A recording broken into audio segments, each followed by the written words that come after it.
Hi friends, welcome to TNPSC maths sir. Next வந்து கலவை முறை. இது வந்து ஒரு உலோகத்தை கொடுத்துட்டு அது கலந்திருக்க சொல்லுவாங்க, அதை பெர்சன்டேஜ் கண்டுபிடிக்க சொல்லுவாங்க. அதான் கலவை முறை. இந்த ஃபர்ஸ்ட் கொஸ்டின் பாருங்க. ஒரு உலோக கலவை 26% தாமிரத்தை கொண்டுள்ளது. 260 கிராம் தாமிரத்தை பெற எந்த அளவு உலோக கலவை தேவைப்படுகிறது கேட்டிருக்காங்க. இது ஒன்றுமே இல்லை, ஈஸி தான். இந்த 260 இருக்கு இல்லையா, 260 டிவைடட் பை 26%, 26 இன்ட்டு 100% தான் நம்ம கண்டுபிடிக்கணும். அப்போ இது 10, இது வந்து இன்ட்டு 10 இன்ட்டு 100 வந்து 1000. இது வந்து கிராமில் கொடுத்துருக்காங்கனால கிராம் 1000 கிராம். இப்போ ஒரு கிராம் 1000 கிராம் வந்து 1 கிலோகிராம்னு சொல்லலாம். அப்போ இது 1 கிலோகிராம்னு நம்ம எழுதலாம். நெக்ஸ்ட் கொஸ்டின் பாருங்கள்.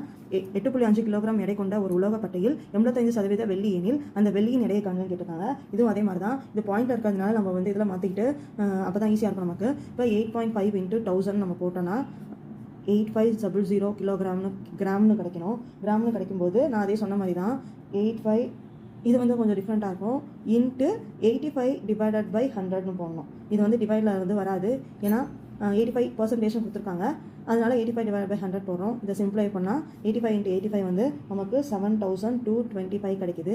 இது கிராமு. கிலோகிராமு கண்டுபிடிக்கிறதுக்கு நம்ம பாயிண்டில் வைக்கணும். டிவைடட் பை 1000 போட்டால் 7225 டிவைடட் பை 1000 போட்டோன்னா 7.225 கிலோகிராம்னு கிடைக்குது. இந்த மாதிரி தான் கொஸ்டின் கலவை முறையில் இருக்கும். நம்ம அலிகேஷன் மெத்தடில் பார்க்கும்போது நிறைய சம் வந்து இந்த மாதிரி பார்க்கலாம். இப்போதைக்கு இது மட்டும் போதும் பர்சன்டேஜில். நெக்ஸ்ட் வீடியோவில் நெக்ஸ்ட் மெத்தட் பார்க்கலாம். இன்னும் 2 மெத்தட்லாம் இருக்குது. அதை முடிச்சுட்டு வேறு ஏதாவது போடுறதா இருந்தாலும் போட்டு காமிக்கிறேன். நான் எல்லாம் கொஸ்டின் பேப்பர் சால்வ் பண்ணி காமிக்கிறேன். சேனலுக்கு சப்போர்ட் பண்ணுங்கள், சப்ஸ்கிரைப் பண்ணுங்கள், கமெண்ட் பண்ணுங்கள், லைக் பண்ணுங்கள், மறக்காம உங்கள் ஃப்ரெண்ட்ஸ்லாம் ஷேர் பண்ணுங்கள். தேங்க்ஸ் ஃபார் வாட்சிங் அவர் சேனல்.